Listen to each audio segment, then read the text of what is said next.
Salut à tous, ici General Discharge.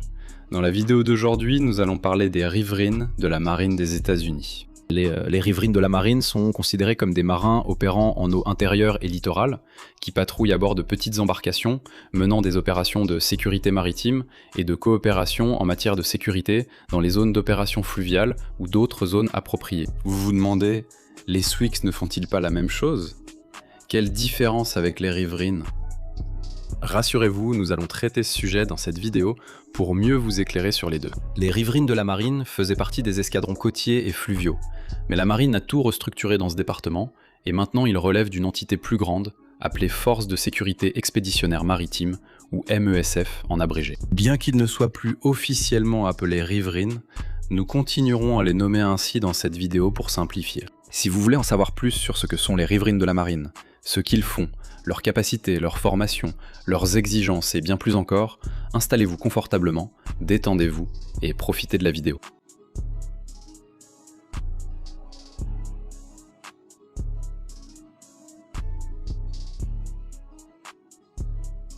Avant que nous commencions, prenez un instant pour nous montrer un peu d'amour et de soutien en mettant un j'aime sur notre vidéo et en vous abonnant à notre chaîne. Votre soutien est notre raison d'être. N'hésitez pas à nous poser des questions dans la section des commentaires ci-dessous, nous vérifions tout.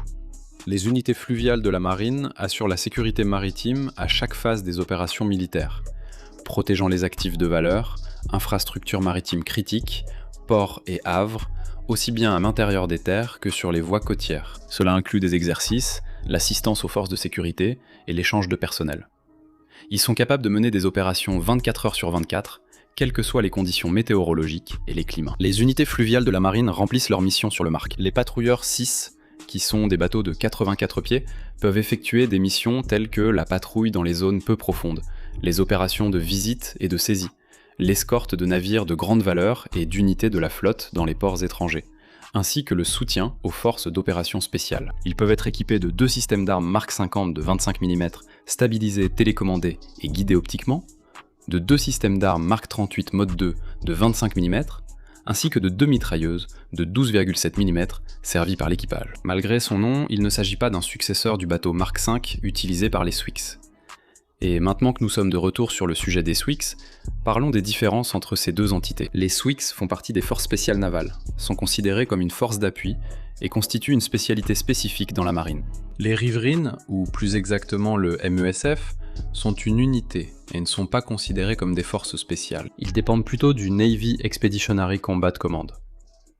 Aucun poste ou spécialité n'est défini pour un marin riverain. Ils peuvent avoir une grande variété de spécialités, avec des postes au sein de l'unité. De plus, pour devenir SWIC, vous devez passer par un processus de sélection long et difficile, alors que pour les riverains, c'est essentiellement un poste intéressant que vous pouvez obtenir si vous êtes au bon endroit, au bon moment.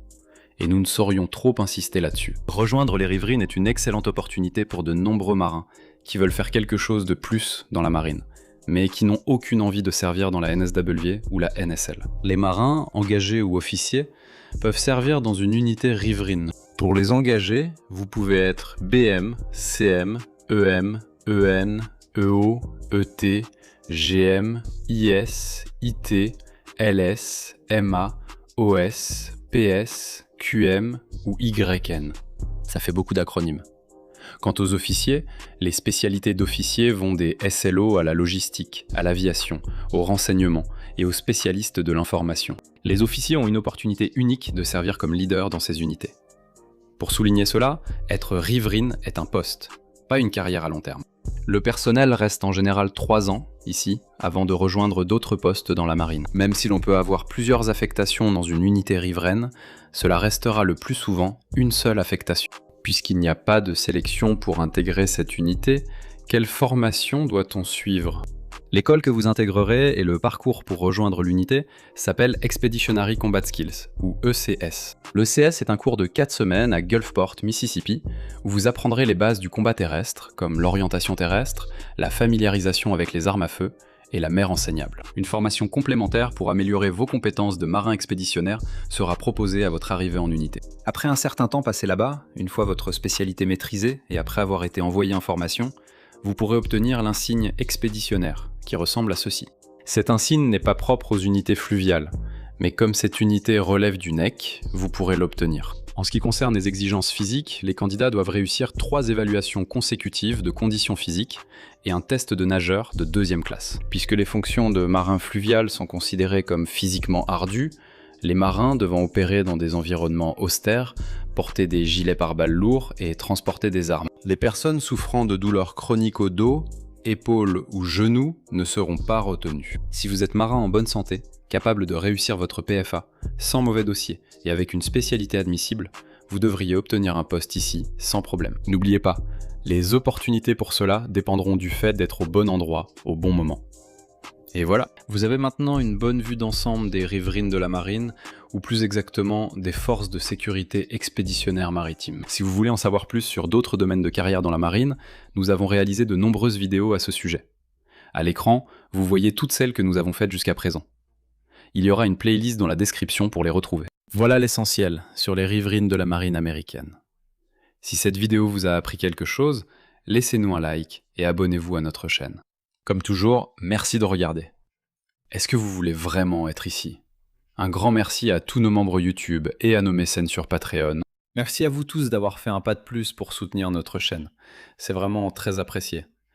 Pour apparaître dans une vidéo de General Discharge, rejoignez notre programme de membres via le lien en description ou le bouton Rejoindre à gauche de s'abonner. Visitez notre page Patreon et rejoignez l'équipe.